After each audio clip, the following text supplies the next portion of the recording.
Hello, Namaskar. This is Firstpost and you're watching Vantage with me, Palki Sharma.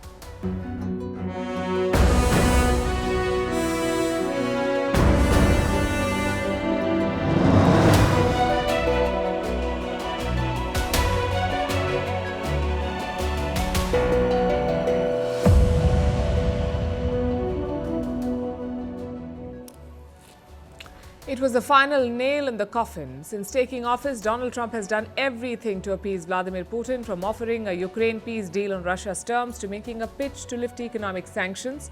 Last night, the US backed Russia's position on Ukraine at the United Nations, a forum where the US and Russia have clashed time and again.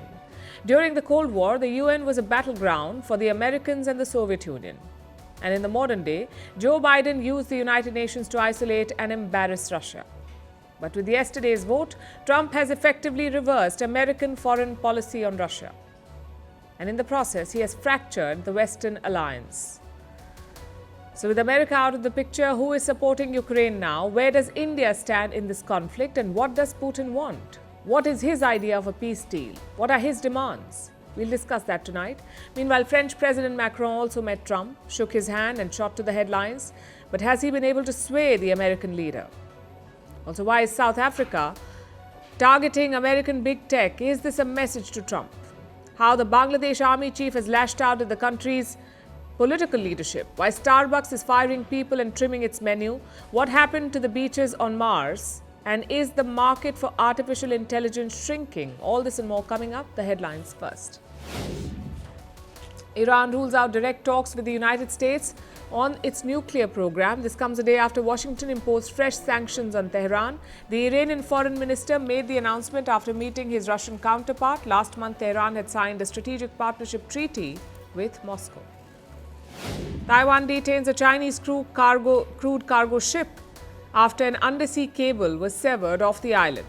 This is the latest in a series of such disruptions in Taiwan. Taipei fears Beijing could sever its communication links to seize the self-ruled island. African regional blocs push for peace in the Democratic Republic of Congo. Former leaders from Ethiopia, Kenya and Nigeria appointed to oversee the process. Rwanda-backed M23 rebels have seized large swathes in eastern DR Congo, triggering a humanitarian crisis.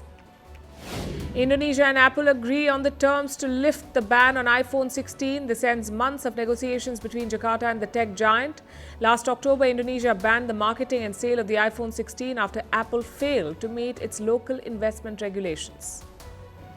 And India relief for badminton player Lakshya Sen. Supreme Court stays all coercive action against the 23-year-old. Earlier, the Karnataka High Court had rejected Sen's plea to quash a probe against him. The ace shuttler has been accused of forging his birth certificate to participate in underage badminton tournaments. Merci beaucoup. Hi, how are you? Very well, thank you. Thank you for being here. Namaste, Mr. President. Bharat Kelogan, Komeri Namaste. How many people generally follow you in interviews? Typically, in a month, we have viewers up to 150 million. That's more than twice the population of France.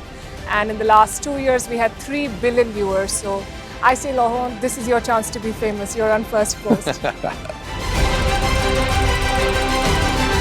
One word to describe your equation with Prime Minister Modi. Amitié. As India and France work together, are you creating a new era of non-alignment in the technology space? India is a training superpower. 1 million engineers a year, more than all of Europe and the US combined. So we have that partnership. We have a partnership on the environment and the economy. We also have civilian nuclear programs. And that is something we've developed far beyond the France-India relationship. So we want to work together on AI. And then comes China with its DeepSeek, creating models at a fraction of the cost. Did that innovation take you by surprise? Did that breakthrough make you sit up and think, what did the Chinese do and how? But what did DeepSeek do? They took everything that was already available from the last AI model and then they recalibrated it. So are you going to ban Chinese AI in France? So we don't have this American approach of banning tech because of where it comes from.